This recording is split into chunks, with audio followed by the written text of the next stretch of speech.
Hello friends, welcome to the success Kendra. दोस्तों, इस video में हम लोग बिहार दरोगा प्रारंभिक परीक्षा 2020 यानी पीटी एग्ज़ाम 2020 के लिए भारतीय संविधान के अति महत्वपूर्ण प्रश्नों का टेस्ट लगाएंगे। आज हमारा यह टेस्ट 1 है और इससे पहले हमने ज्योग्राफी यानी भूगोल के जो प्रश्न है उसका हमने टेस्ट लगा लिया है। उसका लिंक डिस्क्रिप्शन बॉक्स में है उस वीडियो का, तो आप ज़रूर देख लीजिएगा। चैनल पर पहली बार आए हैं तो सब्सक्राइब कर लीजिए और इस बेल आइकन को प्रेस कर लीजिएगा ताकि आपको रेगुलर वीडियो मिलता रहे। वीडियो पसंद आएगी तो वीडियो को लाइक और शेयर जरूर कर दीजिएगा। तो चलिए फ्रेंड्स, बिना देरी किए आज का सेशन स्टार्ट करते हैं। और फ्रेंड्स, 2 से 3 सेकंड में आपको अपना आंसर चुन लेना है। उसके बाद जो भी करेक्ट आंसर होगा पूरे डिटेल में मैं आपको बता दूंगा। पहला प्रश्न है कि निम्नलिखित में से किस अधिनियम में कोलकाता में सर्वोच्च न्यायालय की स्थापना का प्रावधान किया गया था? तो सही आंसर इसका ऑप्शन है रेगुलेटिंग एक्ट 1773 के द्वारा। रेगुलेटिंग एक्ट 1773 में कोलकाता में सर्वोच्च न्यायालय की स्थापना का प्रावधान किया गया था।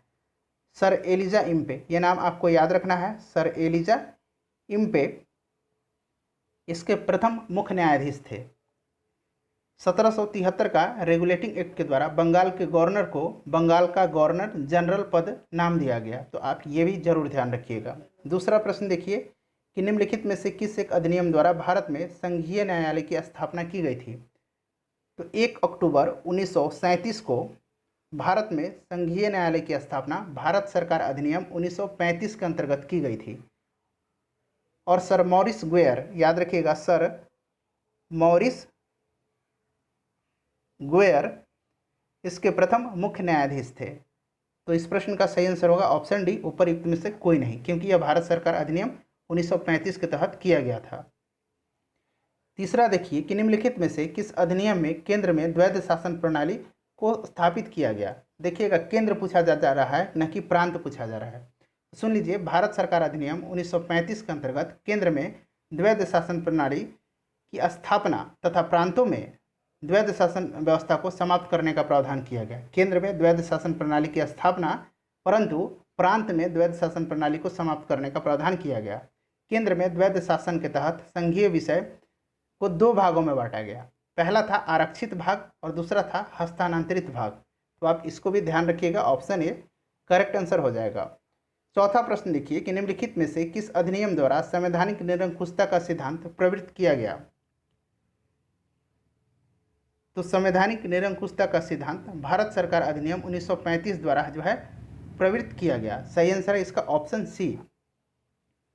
5 नंबर देखिए, 1946 में निर्मित अंतरिम सरकार में कार्यपालिका परिषद के उपसभापति कौन थे?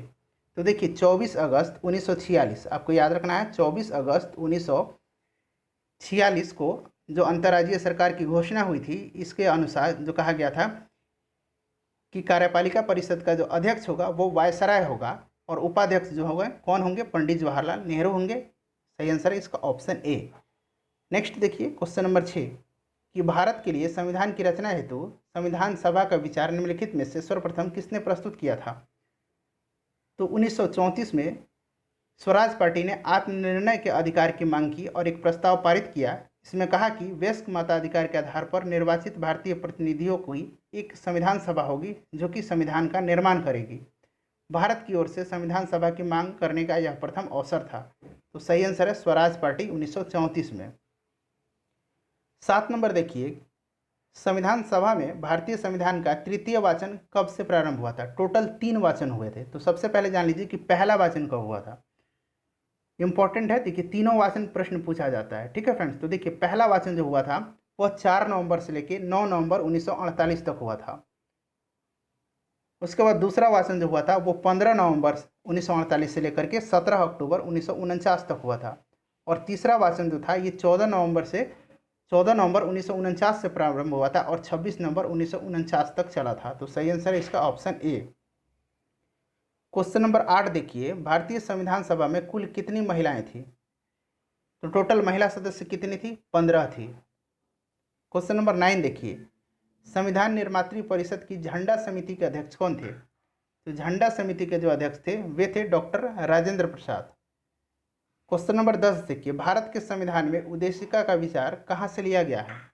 तो उद्देशिका का विचार जो है ये कहाँ से लिया गया है? ये लिया गया है यूएसए के संविधान से। इंपॉर्टेंट है, ध्यान रखिएगा।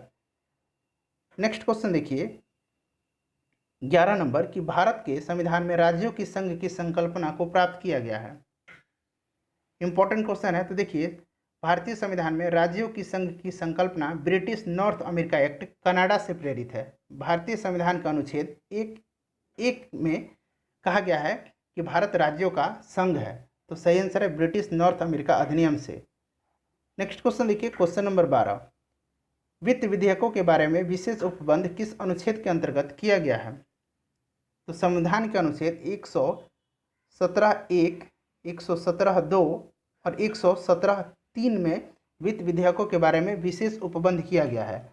अनुच्छेद 119 जो है, इसमें संसद में वित्तीय कार्य संबंधी प्रक्रिया का विधि द्वारा विनियमन है।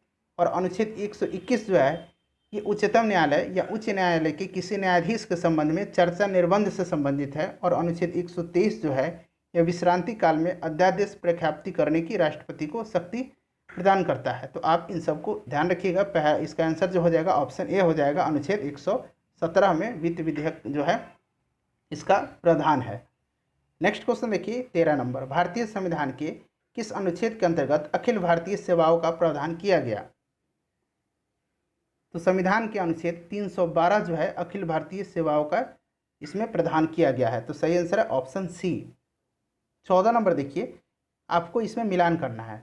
ठीक है फ्रेंड्स, तो देखिए जो अनुच्छेद 76 है वो किससे संबंधित है? भारत का महान्यायवादी। अनुच्छेद 148 जो है वह संबंधित है भारत का नियंत्रक एवं महालेखा परीक्षक। देखिए यहाँ आ गया है ये। उसके बाद अनुच्छेद 75(1) जो है यह केंद्रीय मंत्रियों की नियुक्ति से संबंधित है। और अनुच्छेद 131 जो है ये सर्वोच्च न्यायालय का क्षेत्राधिकार से संबंधित है। तो आप ध्यान रखिएगा, ये करेक्ट मिलान है।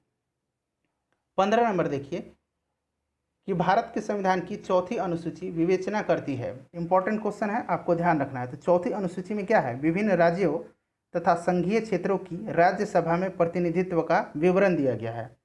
तो सही आंसर है ऑप्शन ए, राज्यसभा में स्थानों का आवंटन को। नेक्स्ट क्वेश्चन देखिए 16 नंबर, ये भी मिलान करने वाला है। देखिए 7वीं अनुसूची में क्या है, इंपॉर्टेंट है। तो 7वीं अनुसूची में क्या है बताइएगा। आप अपने से पहले वीडियो को पॉज कीजिए, उसके बाद मिलान कर लीजिए, उसके बाद मैं स्वयं आपको बता दूंगा। तो 7वीं अनुसूची जो है यह विधायी शक्तियों का वितरण है। ठीक है। 8वीं अनुसूची जो है इसमें क्या है? भाषाएं हैं। 9वीं अनुसूची क्या है? 9वीं अनुसूची कुछ अधिनियम का विधि मान्यकरण है। और 10वीं अनुसूची जो है ये दल बदल से आधारित है। तो ये करेक्ट मिलान है। नेक्स्ट क्वेश्चन देखिए 17 नंबर, भारतीय संविधान की 6ठी अनुसूची निम्नलिखित में से किन राज्यों के जनजातीय क्षेत्रों के प्रशासन से संबंधित है? तो ध्यान से पढ़िएगा, 6ठी अनुसूची पूछा जा रहा है। तो 6ठी अनुसूची में असम, मेघालय, त्रिपुरा और मिजोरम राज्यों के जनजातीय क्षेत्रों के प्रशासन के बारे में प्रावधान है। तो सही आंसर क्या हो जाएगा इसका? Option B. नेक्स्ट क्वेश्चन देखिए 18 नंबर, कि निम्नलिखित में से कौन भारतीय संविधान के अंतर्गत सही सुमेलित नहीं है? तो देखिए पंचायत जो है ये संविधान के भाग 9 में है, नगरपालिका 9 क में है, सहकारी समितियां 9 ख में है, अधिकरण जो है ये गलत है। तो सही आंसर हो जाएगा इसका ऑप्शन डी। आपको याद रखना है। ठीक है फ्रेंड्स, याद रखिएगा, ऑप्शन डी जो होगा इसका सही आंसर होगा। ये जो भाग 10 है ये संविधान का जो है अनुसूचित जाति और अनुसूचित जनजाति क्षेत्र का इसमें उल्लेख है, न कि अधिकरण का। क्वेश्चन नंबर 19 देखिए, और अपना स्कोर जो है आप जरूर कमेंट करके बताइएगा। निम्नलिखित शब्दों में से कौन से शब्द 42वें संविधान संशोधन के द्वारा प्रस्तावना में जोड़े गए हैं? तो ये जोड़ा गया है समाजवाद, पंथ निरपेक्ष और संपूर्ण जो प्रभुत्व संपन्न। तो सही आंसर हो जाएगा 1, 3 और 4। तो देखिए 1, 3 और 4 कहाँ है? 1, 3 और 4 देखिए ऑप्शन में 1, 3, 4 और ये नहीं दिख रहा है तो आप इसको बना लीजिए। ठीक है, 1, 3 और 4 ये करेक्ट आंसर हो जाएगा। नेक्स्ट क्वेश्चन देखिए, और 42वां संविधान संशोधन कब हुआ था? 1976 में हुआ था, याद रखिएगा। और इसको लघु संविधान भी कहा जाता है। 20 नंबर देखिए कि भारतीय संविधान की प्रस्तावना में निम्नलिखित में से किस स्वतंत्रता का वर्णन नहीं है? इंपॉर्टेंट प्रश्न है। तो भारतीय संविधान की प्रस्तावना में सामाजिक, आर्थिक और राजनीतिक न्याय, विचार, अभिव्यक्ति, विश्वास, धर्म और उपासना की स्वतंत्रता, प्रतिष्ठा और अवसर की समानता का वर्णन तो है, परंतु आर्थिक स्वतंत्रता का इसमें उल्लेख नहीं है। सही आंसर ऑप्शन डी। 21 नंबर देखिए, किस संविधान संशोधन द्वारा दिल्ली को राष्ट्रीय राजधानी क्षेत्र का दर्जा प्रदान किया गया? तो ये किया गया है 69वां संविधान संशोधन, जो कि 1991 में हुआ था। इसके तहत दिल्ली को राष्ट्रीय राजधानी क्षेत्र बनाया गया तथा दिल्ली संघ राज्य क्षेत्र के लिए विधानसभा और मंत्रिपरिषद का जो है प्रबंध किया गया है। तो सही आंसर है ऑप्शन बी। नेक्स्ट क्वेश्चन देखिए। और फ्रेंड्स, बिहार दरोगा 2020 के लिए हमने करीब 4 से 5 वीडियो को कवर कर लिया है। इन सबका लिंक मैंने डिस्क्रिप्शन में दे दिया हूँ, देख लीजिएगा। भारतीय संविधान के किस अनुच्छेद के अंतर्गत नागरिकों को मौलिक अधिकार प्रदान किए गए हैं? तो मौलिक अधिकार के बारे में जान लीजिए। मौलिक अधिकार को संयुक्त राज्य अमेरिका के संविधान से लिया गया है। इसका वर्णन संविधान के अनुच्छेद, सबसे पहले जान लीजिए संविधान के भाग किस भाग में है? भाग 3 में है, अनुच्छेद 12 से लेकर के अनुच्छेद 35 तक में। ठीक है। और संविधान का इसे अधिकार पत्र कहा जाता है, यानी इसे मूल अधिकारों का जन्मदाता भी कहा जाता है।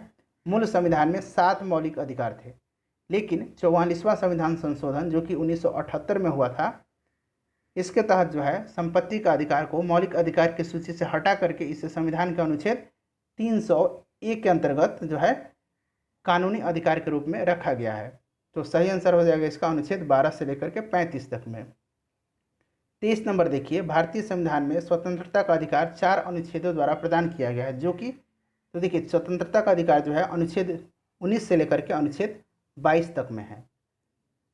24 नंबर देखिए, कल्याणकारी राज्य की संकल्पना का समावेश भारत के संविधान में है। तो ये है राज्य के नीति निर्देशक तत्वों में। इसके बारे में जान लीजिए। राज्य के नीति निर्देशक सिद्धांत का वर्णन संविधान के भाग 4 में अनुच्छेद 36 से लेकर के 51 तक में किया गया है। इसकी प्रेरणा आयरलैंड के संविधान से ली गई है और इसमें जो नीति निर्देशक तत्व है इसको न्यायालय द्वारा लागू नहीं किया जा सकता है, यानी कि इसे वैधानिक शक्ति प्राप्त नहीं है। 25 नंबर देखिए, सामान्य कार्य के लिए समान वेतन भारत के संविधान में सुनिश्चित किया गया एक राज्य के नीति निर्देशक सिद्धांत का अंग है, और ये किस अनुच्छेद में है? 39 क में। ठीक है, सामान्य कार्य के लिए समान वेतन। 26 नंबर देखिए, भारतीय संविधान का कौन सा अनुच्छेद भारत की विदेश नीति से संबंधित है? तो देखिए प्रश्न को थोड़ा सा यहाँ घुमा के पूछा गया है। विदेश नीति मतलब अंतर्राष्ट्रीय शांति एवं सुरक्षा की अभिवृद्धि से संबंधित। तो ये अनुच्छेद 51 है और ये नीति निर्देशक तत्व के अंतर्गत आता है।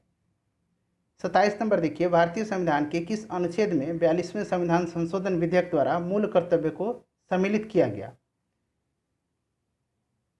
तो मूल कर्तव्य के बारे में जान लीजिए। सरदार स्वर्ण सिंह समिति की अनुशंसा पर 42वें संविधान संशोधन जो कि 1976 में हुआ था, इसके द्वारा मौलिक कर्तव्य को संविधान में जोड़ा गया। इसे रूस के संविधान से लिया गया है और मौलिक कर्तव्य को संविधान के भाग 4 क में, याद रखिएगा 4 क में अनुच्छेद 51 क के अंतर्गत इसको रखा गया है। तो सही आंसर होगा इसका 51A में। 28 नंबर देखिए, भारत के राष्ट्रपति के उम्मीदवार के प्रस्तावक का अनुसमर्थन किया जाना चाहिए कम से कम। तो भारत के राष्ट्रपति पद के उम्मीदवार के लिए कम से कम 50 निर्वाचकों का प्रस्तावक होना आवश्यक है तथा साथ ही साथ 50 निर्वाचित सांसदों या विधायकों द्वारा इस प्रस्ताव का अनुसमर्थन भी किया जाना चाहिए। 1997 से पूर्व प्रस्तावकों एवं अनुमोदकों की संख्या 10 थी, लेकिन अब कितनी हो गई है? 50 हो गई है। 29 नंबर देखिए, भारतीय संविधान का कौन सा अनुच्छेद राष्ट्रपति के लिए पद के पुनः निर्वाचन की योग्यताएं निर्धारित करता है? इंपॉर्टेंट है। तो देखिए भारतीय संविधान का अनुच्छेद 57 जो है राष्ट्रपति पद के लिए पुनः निर्वाचन के लिए पात्रता निर्धारित करता है। इस अनुच्छेद के अनुसार कोई व्यक्ति जो राष्ट्रपति के रूप में पद धारण करता है या फिर कर चुका है, इस संविधान के अन्य उपबंधों के अधीन रहते हुए उस पद के लिए पुनः निर्वाचन का पात्र होगा। अनुच्छेद 52 जो है इसमें कहा गया है भारत का एक उपराष्ट्रपति होगा, और अनुच्छेद 54 जो है यह राष्ट्रपति के निर्वाचन से संबंधित है, और अनुच्छेद 55 जो है राष्ट्रपति के निर्वाचन पद्धति से संबंधित है। तो आप सबको ध्यान रखिएगा। श्री वेंकैया नायडू भारत के उपराष्ट्रपति के रूप में उनका क्रमांक आपको बताना है। तो ये भारत के 13वें उपराष्ट्रपति हैं। पहले उपराष्ट्रपति डॉक्टर सर्वपल्ली राधाकृष्णन थे। मंत्रिपरिषद सामूहिक रूप से उत्तरदायी होती है। तो मंत्रिपरिषद सामूहिक रूप से लोकसभा के प्रति उत्तरदायी होती है। यह एक संवैधानिक बाध्यता है और ये इसका वर्णन अनुच्छेद 75(3) में है। तो सही आंसर हो जाएगा 1, 2, 3। ऑप्शन बी जो है सही आंसर है। और ये 74(3) जो है ये हमारे संविधान में नहीं है। 32 नंबर देखिए, भारतीय संविधान के किस अनुच्छेद के अंतर्गत भारत के नियंत्रक एवं महालेखा परीक्षक की नियुक्ति होती है? इंपॉर्टेंट है। तो सही आंसर इसका क्या हो जाएगा, इसका सही आंसर है अनुच्छेद 148 के तहत। इम्पॉर्टेंट है, आपको ध्यान रखना है, अनुच्छेद 148(1) के तहत इसकी नियुक्ति राष्ट्रपति के द्वारा की जाती है। भारत का नियंत्रक एवं महालेखा परीक्षक की नियुक्ति जो है कौन करता है, राष्ट्रपति करता है, ध्यान रखिएगा। भारत का नियंत्रक एवं महालेखा परीक्षक का कार्यकाल 6 वर्ष या फिर 65 वर्ष की आयु जो भी पहले पूरी हो जाती है वह अवकाश ग्रहण कर लेता है। 33 नंबर देखिए, लोकसभा का कोरम कुल सदस्य संख्या का कितना होता है, तो ये होता है 1/10 यानी कि 55 सदस्य। सही आंसर है इसका ऑप्शन डी। 35 नंबर देखिए, एक एमपी की सीट को रिक्त घोषित किया जा सकता है यदि वह सदन से लगातार कितनी अवधि के लिए अनुपस्थित रहता है। तो कोई भी सदन का सदस्य बिना सदन की अनुमति के बिना अगर वह 60 दिन यानी कि 2 माह तक सदन में अनुपस्थित रहता है, सदन की कार्यवाहियों में भाग नहीं लेता है, तो सदन को अधिकार है कि वह उसकी सदस्यता रद्द कर सकता है। तो ऑप्शन बी जो है सही आंसर हो जाएगा 60 दिन यानी 2 माह। 35 नंबर देखिए, प्रोटेम स्पीकर सामान्यतः किसे नियुक्त किया जाता है, बहुत ही इंपॉर्टेंट क्वेश्चन है। तो देखिए सबसे पहले जानिए कि प्रोटेम स्पीकर होता क्या है। तो देखिए नवनिर्वाचित सदन में लोकसभा अध्यक्ष के चुनाव से पहले सदन के सामान्यतः सर्वाधिक वरिष्ठ सदस्य को प्रोटेम स्पीकर के रूप में चुना जाता है, जो कि नवनिर्वाचित सदस्यों को शपथ दिलाता है तथा स्पीकर के चुनाव तक सदन की अध्यक्षता करता है। और इसकी नियुक्ति के लिए राष्ट्रपति के पास जो है अनुमोदन किया जाता है और राष्ट्रपति इसकी नियुक्ति करता है। तो सही आंसर क्या हो जाएगा, नवनिर्वाचित लोकसभा के वरिष्ठ एवं सदस्यों में से एक को। 36 नंबर देखिए, प्रथम स्पीकर जिनके विरुद्ध लोकसभा में अविश्वास का प्रस्ताव लाया गया था। तो संविधान के सबसे पहले जान लीजिए कि ये किनके खिलाफ लाया गया था। सुनिए, 15 दिसंबर 1954 को जेबी कृपलानी सहित विपक्ष के 21 सांसदों द्वारा लोकसभा के प्रथम अध्यक्ष गणेश वासुदेव मावलंकर के विरुद्ध अविश्वास प्रस्ताव लाया गया था, जिसे कि लोकसभा के द्वारा अस्वीकृत कर दिया गया था। तो सही answer option B, G B Mavalankar के विरुद्ध लाया गया था। 37 नंबर देखिए, शून्यकाल संसदीय व्यवस्था किस देश की देन है। तो शून्यकाल जो है विशिष्ट भारतीय संसदीय व्यवहार है। लोकसभा में प्रश्नकाल के बाद का समय जो होता है वह शून्यकाल कहलाता है, यानी कि 0 आवर, याद रखिएगा, ठीक है फ्रेंड्स। जिसकी अवधि जो होती है अधिकतम 1 घंटा होती है। ये प्रश्न पूछा जाता है कि शून्यकाल की अधिकतम अवधि कितनी होती है, तो 1 घंटा, याद रखिएगा। तो इस प्रश्न का सही आंसर हो जाएगा ऑप्शन ए, भारत की। 38 नंबर देखिए, निम्नलिखित में से किस समिति में राज्यसभा का प्रतिनिधित्व नहीं है। तो सही आंसर इसका क्या हो जाएगा, सही आंसर हो जाएगा इसका प्राक्कलन समिति, ठीक है। इसमें जो है टोटल 30 सदस्य जो होते हैं वो केवल और केवल लोकसभा से ही होते हैं, ठीक है। ध्यान रखिएगा, इसमें राज्यसभा के सदस्य नहीं होते हैं। और इसके जो सदस्यों की नियुक्ति होती है वह प्रत्येक 1 वर्ष में होती है। नेक्स्ट क्वेश्चन देखिए कि किस राज्य के राज्यपाल की नियुक्ति संविधान के अनुच्छेद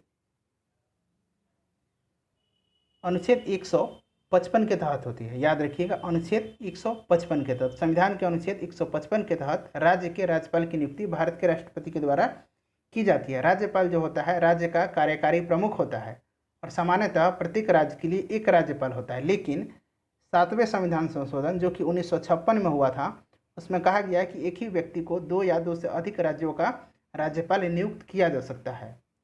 40 नंबर देखिए कि भारत के राष्ट्रपति को निलंबित करने की शक्ति प्राप्त है। तो आपातकाल के दौरान जो अनुच्छेद 19 में वर्णित मौलिक अधिकार हैं ये स्वतः समाप्त हो जाता है या फिर राष्ट्रपति इसको कर सकता है।